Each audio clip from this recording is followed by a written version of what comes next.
Assalomu alaykum kanalimiz kuzatuvchilari. Mana bugun biz 2026-yilning 22-iyun kuni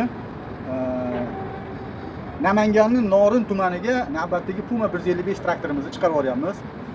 Faxrim aka, tabriklayman. Yaxshi kunlaringizga nasib qilsin. Endi kanalimiz kuzatuvchilari kuzatib turibdi-da.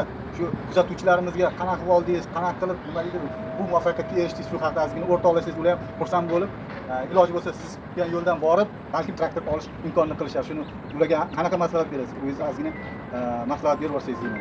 Endi mana rahmat. Avvalo prezidentimizga rahmat. Mana hozir Respublika fermerlik kengashi boshlang'ich jamg'armadan 100% avans to'lov bilan mana butun bichlar chiqib ketyapmiz texnikani. Endi shu 155 texnikasini o'zi orzu qilib yurardik, mana niyatimizga yetdik. Endi shu yaxshi kunlarimizga xizmat qilsa, fermerlarimizga shu nasib qilishini xohlab qolamiz. Aytganingiz kelsa, fermerlar uyushmasi orqali mana oldingiz, to'g'rimi? Albatta. Qiynalmadingizmi? Muammo bo'lmadi. Harakat qildik, xolasa mana. Juda yaxshi. Hurmatli kanal kuzatuvchilari, mana Faxrim akam qanday texnikani sotib olganlari haqida ozgina yo'riqnoma berdilar. Shuning uchun agar xohlasanglar, sizlar ham xuddi shu fermerlar uyushmasiga uchrashib turib, maslahatlashib, shu traktorga to'lov qilib olib chiqib ketishingiz mumkin. Hozirgi kunda Puma 155 larimiz sotuvda mavjud. Narxi 1 milliard 475 million so'mdan tayyor. Bu bizga, demak, Angliya davlatidan kelyapti.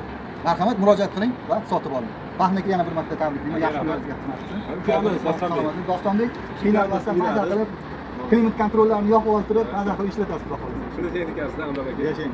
Baraka bizga berdik, mana oldingiz. Yaxshi kunlarga ishlatib boring. Rahmat aka. Rahmat sizlarga. Sog' bo'ling. Rahmat.